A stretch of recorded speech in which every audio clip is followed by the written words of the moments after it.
शं वरुणः शन्नो भवत्पर्यमा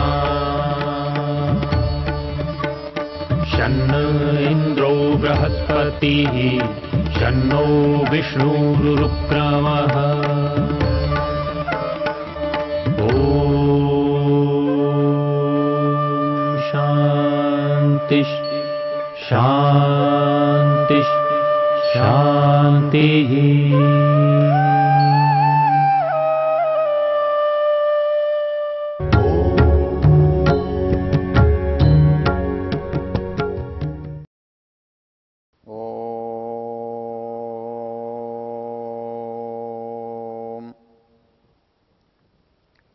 इस वेद ज्ञान के चर्चा में हम ऋग्वेद के 10वें मंडल की चर्चा कर रहे हैं और 10वें मंडल का यह 34वां सूक्त है। इस सूक्त को हम अक्ष के सूक्त नाम से जानते हैं। इसका ऋषि ऐलूष है। इसका देवता अर्थात इसका विषय जुए की निंदा है, अर्थात उससे होने वाली हानियों की चर्चा है।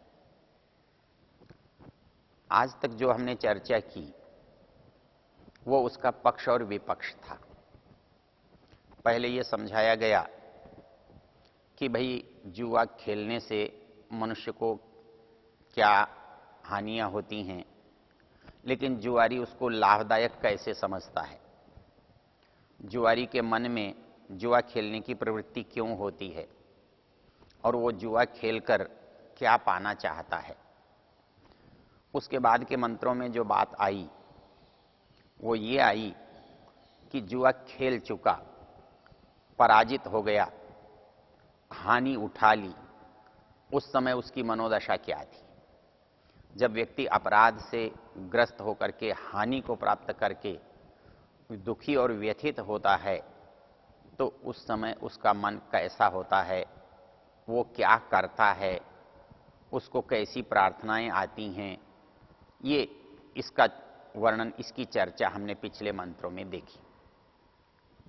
हम जिस मंत्र की आज चर्चा करने जा रहे हैं वो बड़ा प्रसिद्ध मंत्र है और ये कह सकते हैं कि इस जो सारे सूक्त का जो उद्देश्य या प्रयोजन है वो इस मंत्र में वर्णित है। बाकी सारे मंत्र उसकी भूमिका है, उसकी पृष्ठभूमि है, उसको समझाए बिना इस मंत्र का महत्व हमारी समझ में नहीं आ सकता। इसलिए ऊपर के जो 12 मंत्र हैं, 12 मंत्र में जो हमारी मनोदशा है, मनस्थिति है, उसका बड़ी गहराई से चित्रण किया गया। एक अपराधी अपराध करता है, क्यों करता है, कर चुकता है तो कैसा होता है, करने का व्यक्ति पर क्या परिणाम पड़ता है, उसका समाज पर क्या परिणाम पड़ता है, इस सारी चर्चा को हमने पिछले मंत्रों के माध्यम से देखा। आज जिस मंत्र के द्वारा हम इस सूक्त की चर्चा कर रहे हैं वो उसका प्रयोजन है। अर्थात ये सब बुराई हम छोड़ना चाहते हैं तो कैसे छोड़ सकते हैं, तो कैसे छोड़ सकते हैं उसका एक उदाहरण इस मंत्र में आता है। बड़ी प्रसिद्ध पंक्ति है, अक्षैर्मा दिव्य कृषिमित कृषस्व वित्ते रमस्व तत्र बहुमन्यमान तत्र गावः कितव तत्र जाया तन्मे विचष्टे सविताय मरिया। कहता है कि ये जो लाभ है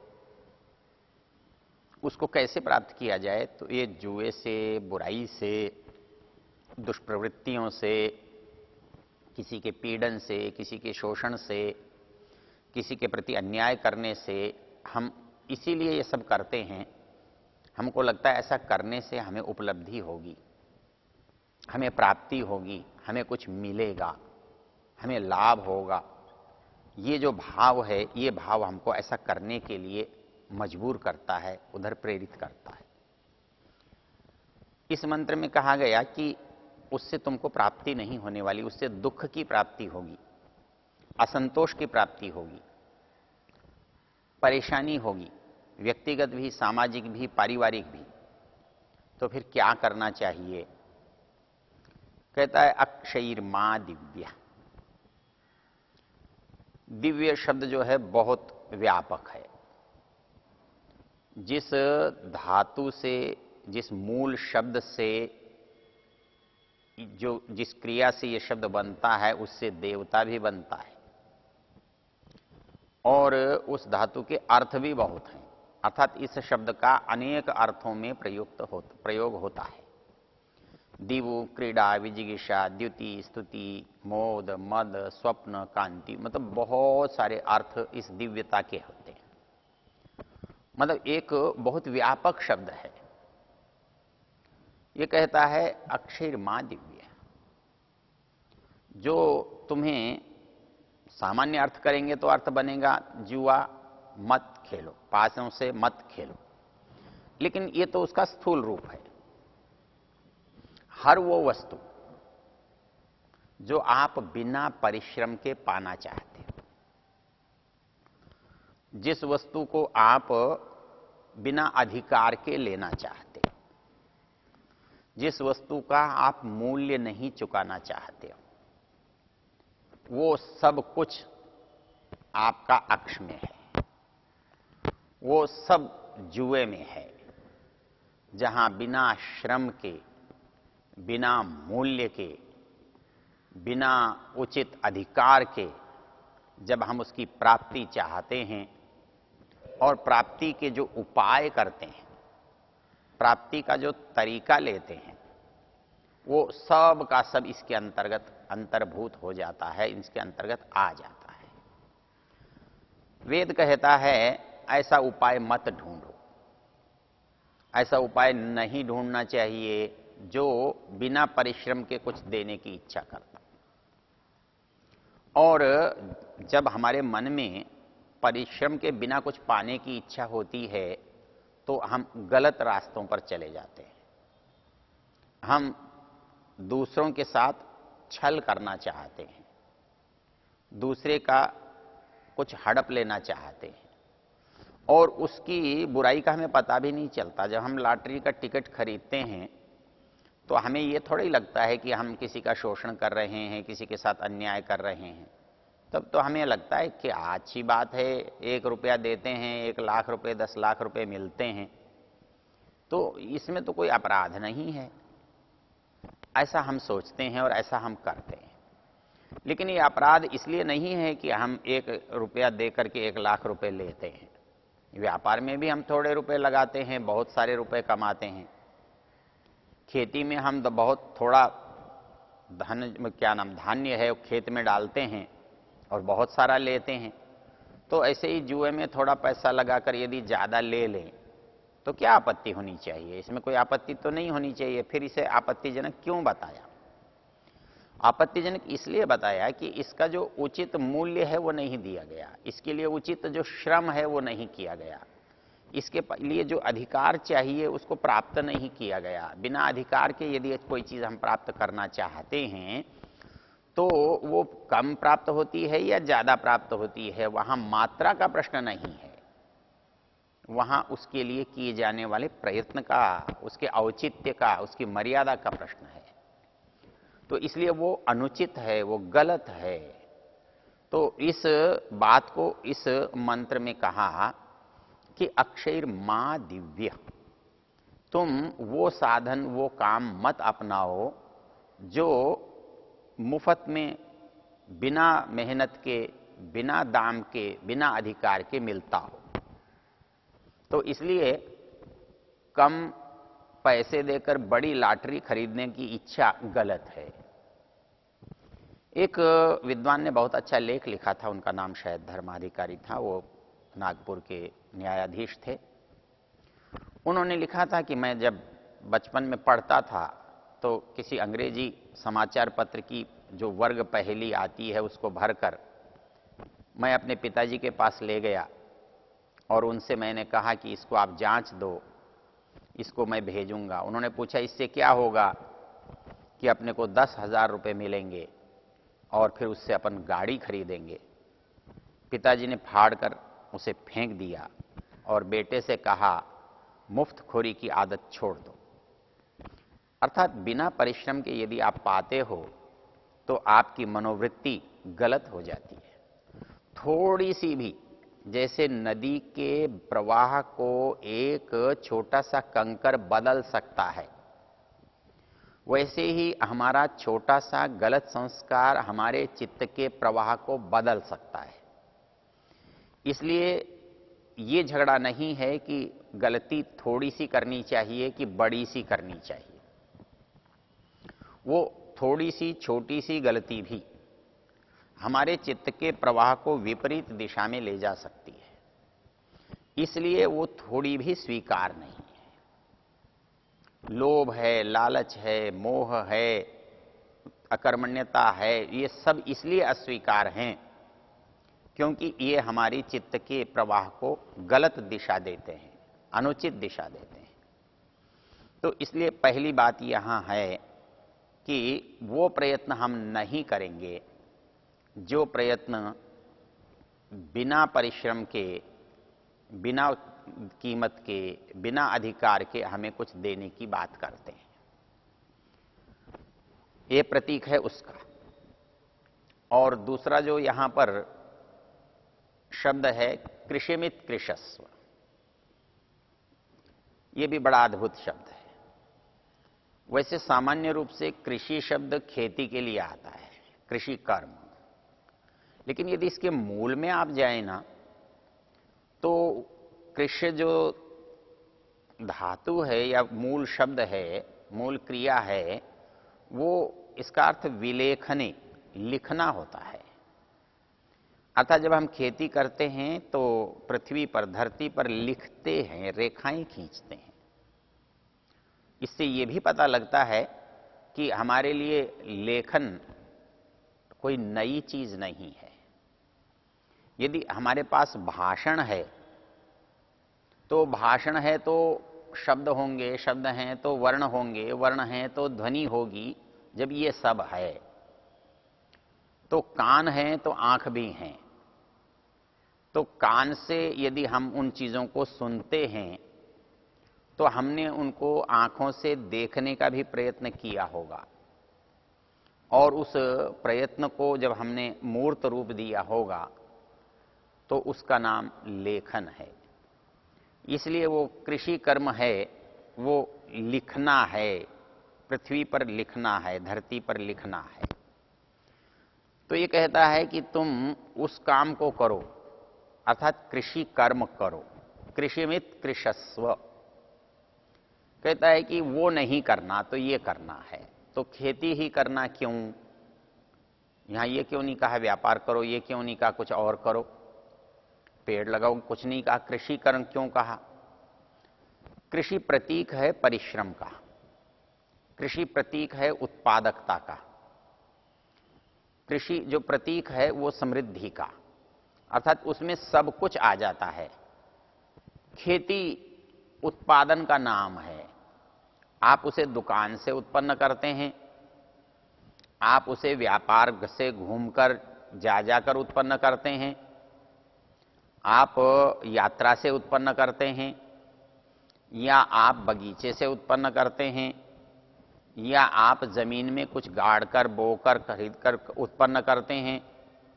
तो मूल चीज है उत्पादकता, अर्थात ऐसा श्रम जिससे कुछ उत्पन्न होता है, तो वो उसका आधार है कृषि। तो कहते हैं कृषिमित कृशस्व, तुम खेती करो। यहां एक और महत्वपूर्ण बात है ध्यान देने की है। खेती को क्यों कहा? तो यदि आप गंभीरता से विचार करेंगे तो संसार में काम ही दो हैं, या आप इसे यूं कह सकते हैं संसार में व्यवसाय ही दो हैं। आपकी दृष्टि में तो हजारों लाखों व्यवसाय हो सकते हैं, और हैं भी, उससे कोई मना नहीं है, उससे निषेध नहीं है, इनकार नहीं है। लेकिन मौलिक व्यवसाय कुल दो हैं, और वो दो क्या हैं? एक खेती है और एक अध्यापन है। एक हाथ से काम करने का है और एक वाणी से बोलने का है। हाथ से काम करने का, श्रम करने का। जब हाथ से श्रम किया जाता है या वाणी से श्रम किया जाता है, जब वाणी से श्रम किया जाता है तब हम उपदेश देते हैं, प्रवचन करते हैं, अध्यापन करते हैं, पाठ करते हैं, चर्चा करते हैं, संवाद करते हैं। और जब हम हाथ से परिश्रम करते हैं तो खेती करते हैं, व्यापार करते हैं, कोई भी प्रयोग करते हैं, ये सब हम हाथ से करते हैं। तो संसार में दो तो साधन हैं हमारे और दो ही हमारे व्यवसाय हैं। एक व्यवसाय हमारा कृषि है और एक व्यवसाय हमारा अध्यापन है। दोनों से क्या उत्पादन करते हैं, दोनों से क्या बनाते हैं। कृषि से हम अन्न का उत्पादन करते हैं और वाणी से हम मनुष्य की बुद्धि का, ज्ञानवान व्यक्ति का उत्पादन करते हैं। मनुष्य दो ही रूपों से है। मनुष्य या तो शरीर से है या मनुष्य बुद्धि से है, और दो ही चीजों का हमें सुधार अपेक्षित है, दो ही चीजों की वृद्धि अपेक्षित है, दो ही चीजों की सुरक्षा अपेक्षित है। इसके लिए जो प्रयत्न किया जाता है वो प्रयत्न दो ही तरह का होता है। तो एक पहला प्रयत्न जो है हमारा कृषि, इससे ये शरीर जीवित रहता है, इसलिए ये प्रमुख व्यवसाय है, इसका विकल्प नहीं है। व्यक्ति सोने के भंडार रख सकता है लेकिन सोना खाकर जिंदा तो नहीं रह सकता। उसको खाने के लिए तो अन्न ही चाहिए, फल ही चाहिए, प्रकृति की वस्तुएं ही चाहिए जो खाने के लिए भगवान ने बनाई हैं। उनसे वो किससे उत्पन्न होती हैं? वो कृषि से उत्पन्न होती हैं। इसलिए इसमें कहा गया कृषिमित कृषस्, अर्थात तुम्हें खेती करनी है जीवित रहने के लिए, वृद्धि के लिए, सुरक्षा के लिए। ये इतना व्यापक है कि आप और इस पर गहराई से विचार कर सकते हैं। और इसके साथ दूसरा है मस्तिष्क का काम है, वो मानवों की खेती है। नए जो बच्चे पैदा हुए हैं, पैदा तो हो गए, तो पैदा होने के बाद वो बढ़ें कैसे? जैसे फसल बो दी गई तो फसल को उगना चाहिए, उग गई। उगने के बाद वो बड़ी होनी चाहिए, उसके अंदर फल फूल आना चाहिए, वो समृद्ध होनी चाहिए। उसके लिए भी तो आपको प्रयत्न करने पड़ते हैं। तो उसको पानी देना पड़ता है, खाद देना पड़ता है, सुरक्षा करनी पड़ती है, देखभाल करनी पड़ती है, बचाना पड़ता है कीटों से, पतंग से, पशुओं से, पक्षियों से, दुष्टों से। तो वैसे ही जो खेती पैदा हुई है मनुष्य के रूप में, बालकों के रूप में, तो उसको भी तो बढ़ाना है, उसको भी तो बनाना है, उसको भी तो सुरक्षित करना है, उसको भी तो योग्य बनाना है, उसमें भी तो पूर्णता लानी है। इसलिए दो तरह का जो व्यवसाय है वो हम इस संसार में देखते हैं।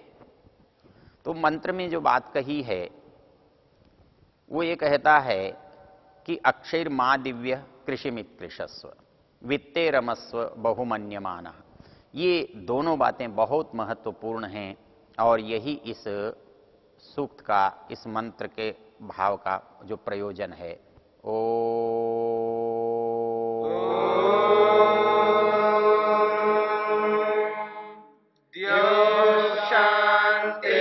शांतिरंतरिक्षं शांति पृथिवी शांतिरापः शांतिरोषधयः शांतिः वनस्पतयः शांतिर्विश्वे देवा शांतिर्ब्रह्म शांति सर्वं शांति शांतिरेव शांति क्षमा शांतिरेधि।